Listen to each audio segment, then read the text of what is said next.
recent times in technological advances, there are dedicated experiments done in this context to test the limits of quantum mechanics.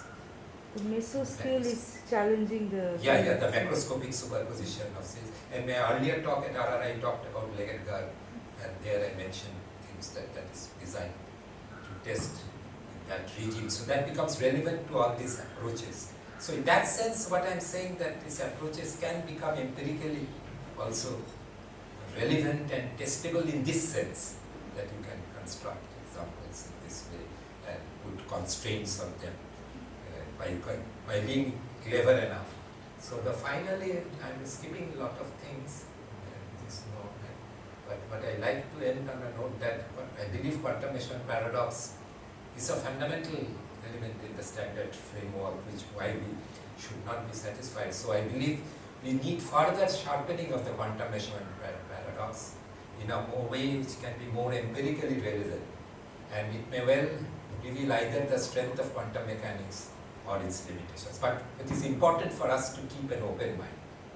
And as I've already stressed, with all these approaches, I myself prefer agnostic viewpoint. And Thomas Huxley was the philosopher, biologist, famous, who in fact coined the term agnosticism. In fact, he coined it historically in the context of Darwin theory of evolution. When people were criticizing and he was defending at that term, critics of Darwin, pro-Darwin, and then he categorized someone as agnostic and called him. So I think for the measurement problem resolution, I personally prefer agnostic. Thank you.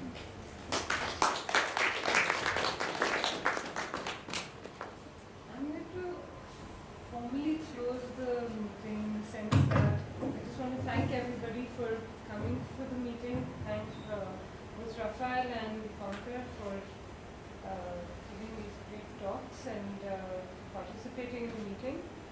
And for all of you for coming here and asking lots and lots of questions. Sorry? Thank yourself. Oh, yeah. We must thank Shumati, a big hand for Shumati. I'm really pleased to get so many questions because one always really thinks of quantum foundations as being relegated to the, to the back seat. But it's nice that younger faces are also coming here and asking, and not asking enough questions, but hopefully will in the future ask questions. But what I want to say is right now we can just continue discussing, but those of you who have constraints, please feel free to leave. So we can go. So should I can stand here and also the same questions. So if anybody wants to ask particular questions. Yeah. Just one thing about when you were talking about the measurement issue, it is the von Neumann model. You said definiteness and distinguishability are important there. That is, once you have a measurement model and you talk about the state, that is entangled state there, that's not the end. And when one tries to experimentally check where is the apparatus state, it is definiteness and distinguishability becoming important there. So, are there any definiteness and distinguishability, have their interlinks, or how that is important? Well, I was not able to figure out. For definiteness, it is distinguishability is required. If Yes. the coin is Yes. head or tail, Yes.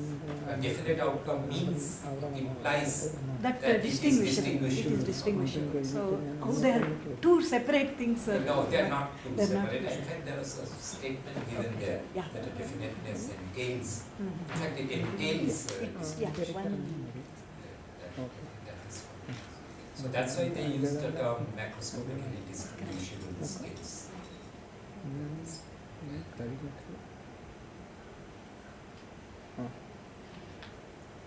I was just going to make a quick statement that I just wanted to just thank Raju also for doing all the Yes, yes. for taking the videos, and they will hopefully be uploaded at some point on the web, and people can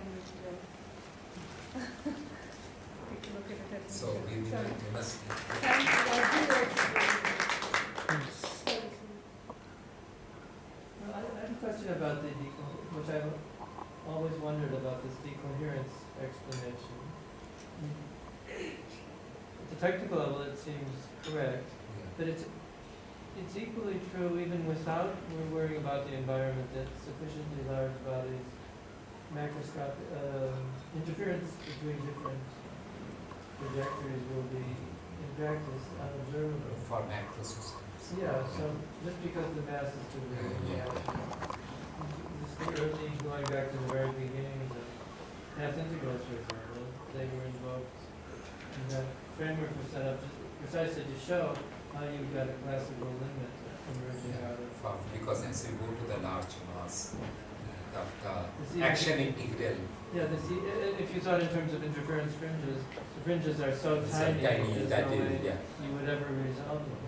So what has the environmental form of decoherence added to this kind of decoherence? Yeah, so that is arising out of the fringe spacings becoming Yes. very, very small itself. But here the point decoherence makes it that even if suppose those fringe spacings were to be detected and so on and so on, if decoherence would make their observation more difficult.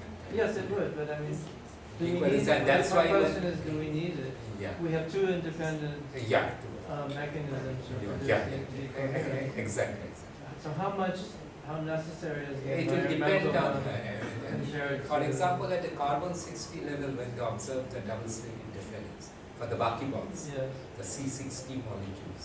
yes. C60 molecules, the decoherence effects because of the internal degrees of freedom and so on, external, the decoherence, they ultimately the type of slit separation they needed by taking into account all these, both these factors, decoherence, was of the order of 2 nanometers, a few Okay. nanometers. So if I think, if only the mass limit existed, the slit separation could have been larger.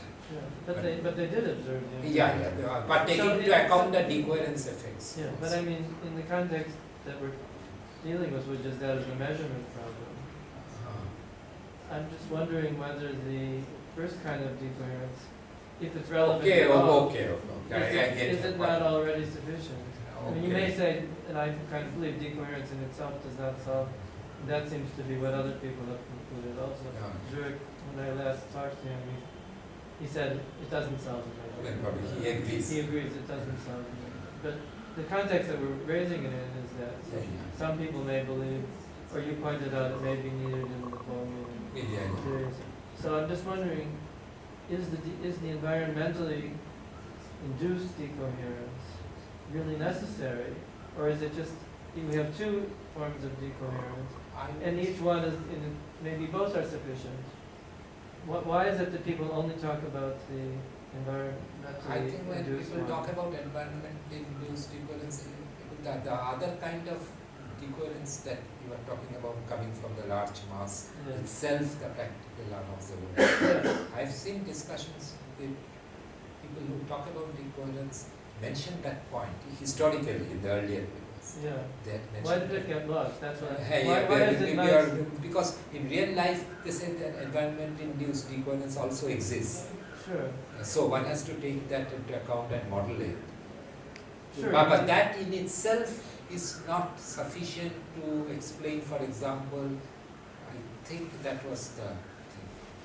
That in itself, for the kind of dimensions you may Which take, one is that? the kind of emergence of classicality for No, the but- localized so states for classicality say a might- dust particle and so Yeah, on. classicality might emerge in situations due to environmental decoherence where it would not have emerged Yeah. due to the other. That's certainly true. But I mean, okay, that's true. But I don't see that it has any great bearing on the measurement problem. That's No, my but question. the environment, it is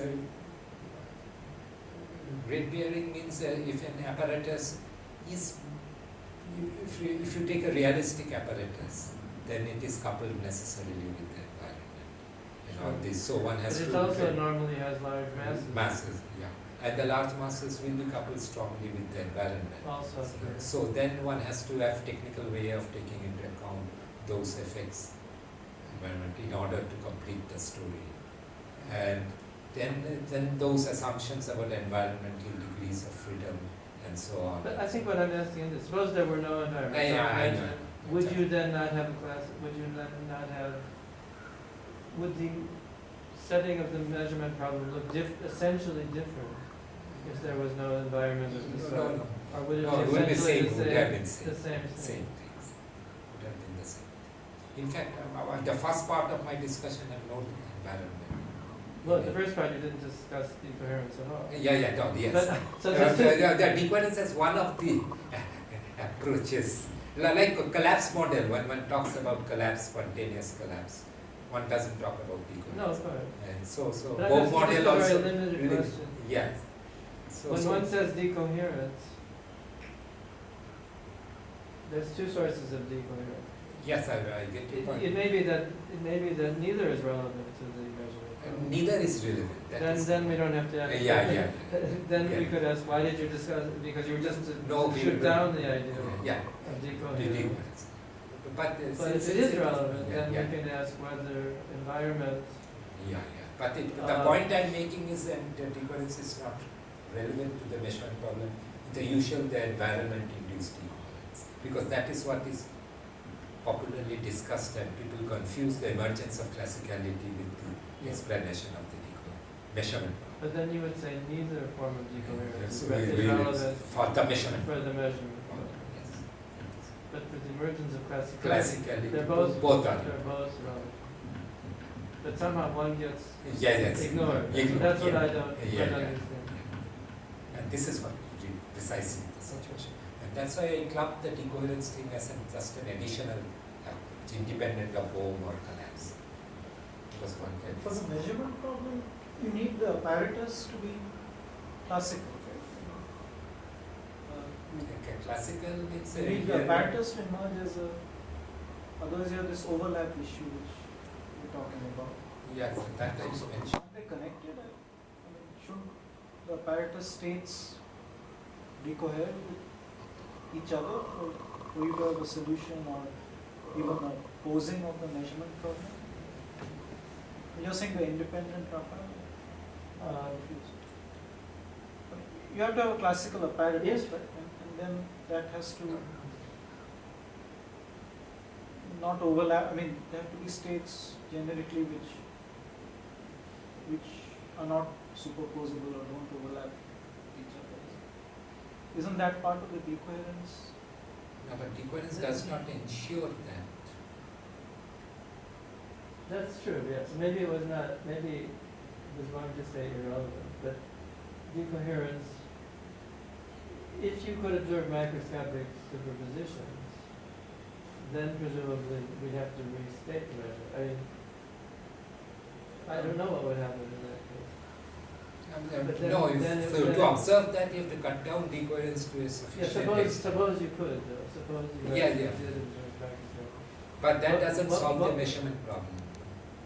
Because No, it's the other way around. It is the other way around. Suppose you really did have macroscopic Yeah. interference. What would you say then? Then you need to make the measurement problem more acute. Right. So I guess So what you're saying is decoherence helps, yes. but it doesn't resolve it. So if there, it's sort of to solve the measurement problem in the way that we're aiming to, you would not want to see macroscopic. I'm not sure. See, actually, I'm not sure. But one could argue, and this is what you're saying, that if you can't get rid of macroscopic interference, then you haven't produced a classical world. You could say that, and we have a classical world. On the other hand, if just because you get rid of by classical, then the question, I'm not saying this, classical world is one thing, but another thing is what you kept stressing, which was having any well-defined values for the classical variables at all. One or the other. One or the other, yeah. This one and this, One what or I would the have called having a classical coevent, a classically behaving coevent. If macroscopic interference were actually observable, then you might say you could not have a classical coevent because it's interference that forces you away from it, forces the coevent to be something other than classical. Whether or not that would be whether that would be a disaster or not, I'm not sure myself. I mean, it may be that, why shouldn't the macroscopic world be non-classical? But it's certainly the case that in everyday experience, leaving aside jokes, it's the case that it is classical. So that needs to be explained. So that's but having, I'm not saying I'm getting a little confused, but saying, in order to have a little tired, but in order to say that you have a classical world, you have to do away with the coherent. You have to get decoherent. But the converse is not true. In order to get, even if you get decoherent, that doesn't give you a unique world. Because what you have is that a density matrix instead of a pure state, if I use this language. But the density matrix still has different components. It still describes a superposition of different possible macroscopic worlds. It's just that it's an incoherent superposition instead of a coherent but it's still a superposition. But it's still a superposition. If you take the view that the density matrix or the wave function and the effective density matrix that represents it, if you take the view that they represent reality, then you don't get a unique world. But if you take the view that they don't represent reality, then you have to say, what does represent it? And that's how the measurement problem, at least in my way of thinking, that is what the measurement problem is. Incompleteness of the wave function. Well, I wouldn't even say, incompleteness is, I wouldn't even say incompleteness, because I would say irrelevance. I would say you want to look at something other than it. You don't want to supplement the wave function but like the Bohmian yeah. model does. But you want to look at something more like With a different the concept of reality that we're used to. So in that sense, it motivates. That's what motivates you. So I think it's a fair comment that the solution of the measurement problem along the lines that people are aiming for does require some sort of decoherence. But the converse is not true. Just because you achieve decoherence. It does. That was the point I was trying to make. So I think I was going a little too far to say that it was irrelevant. The right statement would be that it doesn't by itself resolve the problem. Yes, Question. and that is what I, And then that applies to both forms of yeah.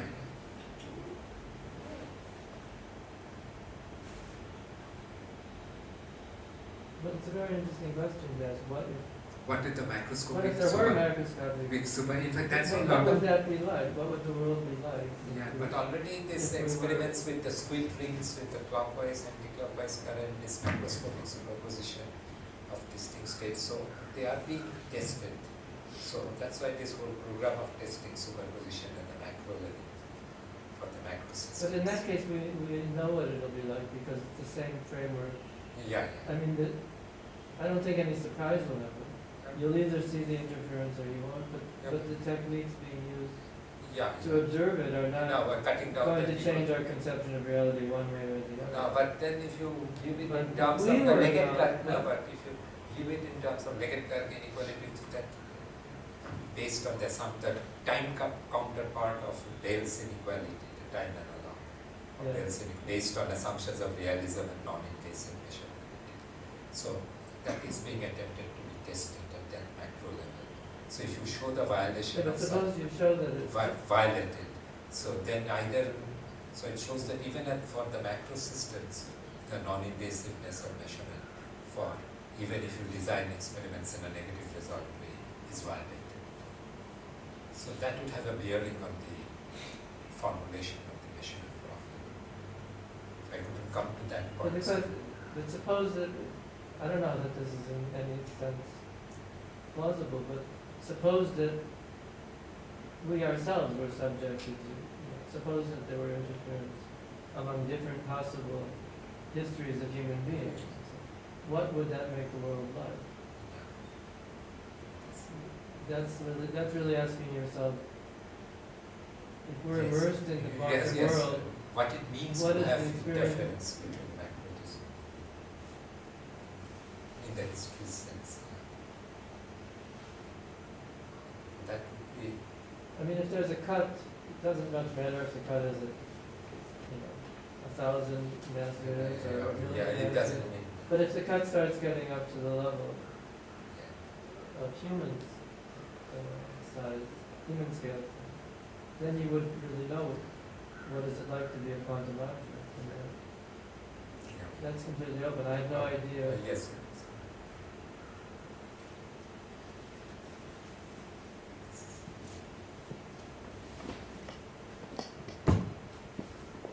So that's so it becomes important to test the superposition at an increasingly macro level, and those assumptions can also be tested at that level through well-typing equality. How do you explain problems like the EPR problem using ontological theories? Quantum logic, Ontological theories. ontological theory, the EPR correlation exists. Oh, there. symmetry was not. Or symmetry, I believe. Yeah. Symmetry. Left. She was going to actually show how the EPR correlations come about. Okay, okay. From So, the history's point of view. so I think Rafael can respond to that. He's asking on the EPR correlation.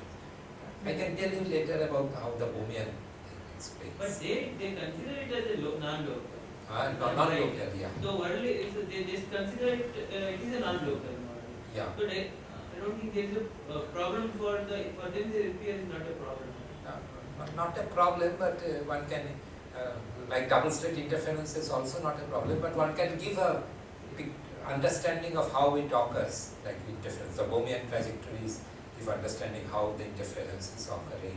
Like Yeah, I mean, how that's right. It's not a problem, but it's but a problem looking at and one gives a deeper looking at understanding it- of how the phenomenon occurs. yeah, it brings out how that model works, or how that.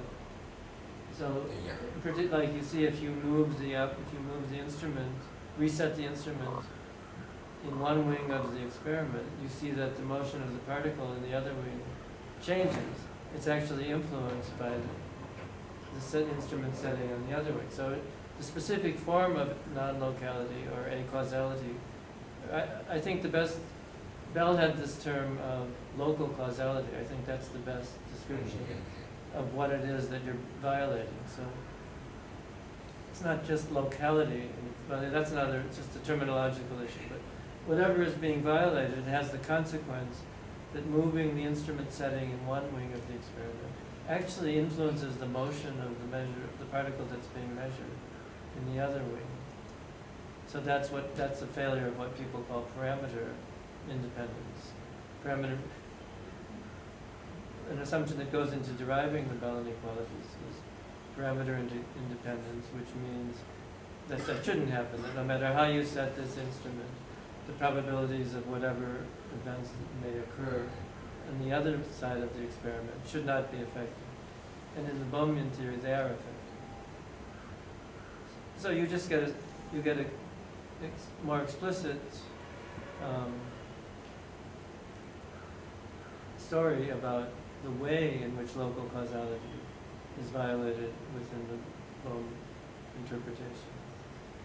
I think both are violated. There's another one that says, I forget the name, that they have parameter independence, and they give another name. Outcome independence, which says, that even if I think the same, I don't tamper with the setting of the instrument, but whether the particle goes this way or in this beam shouldn't influence the probability of what the particle in the other wing does.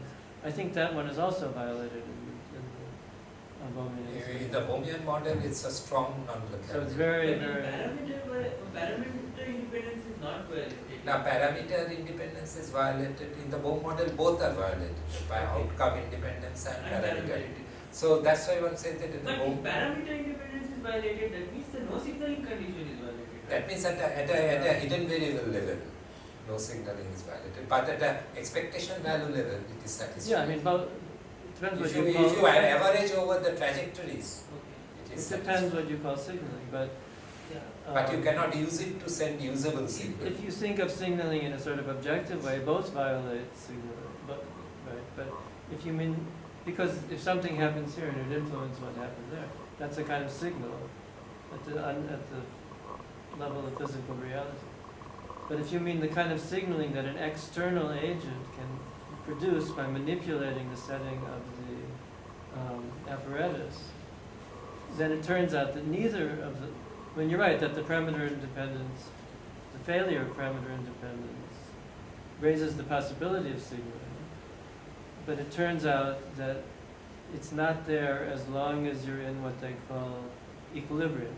So that is, as long as the probability of finding the Satisfies the particle Bombs rule. in any location is just proportional to psi of x squared, then it turns out that on average, even though in each given case you'll change the setting and that will influence the other particle, but the average effect of that will cancel out, and the other you won't be able to send a signal. On the other hand, if you're out of equilibrium, what people now call out of equilibrium, meaning that the probability distribution for finding the particle at location is not proportional to psi of x squared, then indeed you can signal. So some people, specifically Anthony Valentini, has trying to propose thought experiments in which you really would be able to signal. Pardon? He has an what? Who?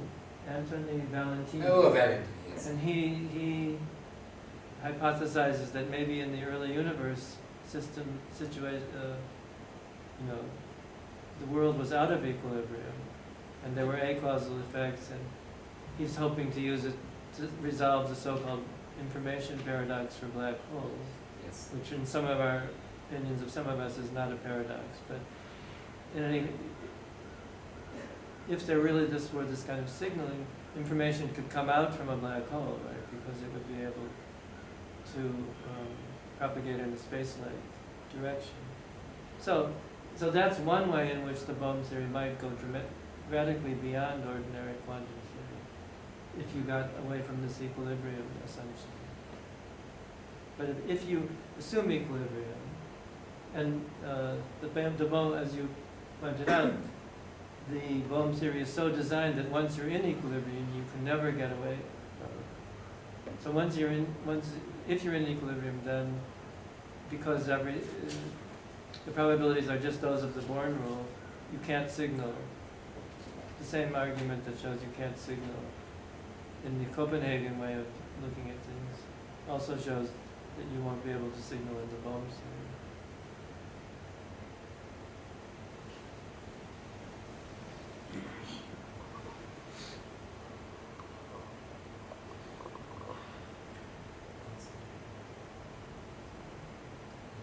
So that's why there is no speculation that in our early universe scenario, in the context of Valentini's work, it's part of discussions. And the interesting thing that they proved was that, or didn't prove, they did some simulations which indicate that if you start out of equilibrium, you generically will evolve, it's not proven, but there's evidence that if you start away from equilibrium, you will generically evolve toward equilibrium. So to the extent that that's true, it's like the usual entropy increase. Yeah. You need to do a certain amount of coarse graining. Once you do that coarse graining, then you'll see an evolution towards equilibrium. Otherwise, you never will, because it's a reversible dynamics and so on. But to the extent that that succeeds, it's something like it removes an arbitrary element from the Bohmian story, because it didn't have to assume that to input equilibrium into the initial condition to claim that it'll kind of emerge dynamically. So it's one, yeah, I think that's, So in the early universe, it would have been signaling. yeah. And that is the event horizon But there- problem and so on. Yeah, in that that's what- context. Yeah, the question of whether there's a problem or not is not clear. Yeah. But, what did I want to say?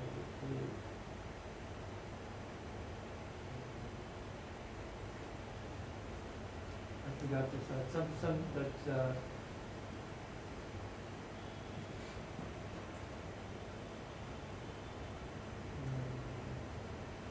yeah, the problem with all that is when you apply the Bohm theory in the cosmological context, you have to face the fact that it's very strongly breaks Lorentz invariance. Yeah. That makes it a little hard to believe that it's really correct in that context. But the dyed-in-the-wool Bohmians just say, well, there is a distinguished frame, Yeah. and in that frame, the Bohm-Gardens equation holds, and maybe that coincides with the cosmic rest frame on average, and so on. But it's interesting because it illustrates the way in which maybe someday you would have an actual experimental decision or observational decision Yeah, nice.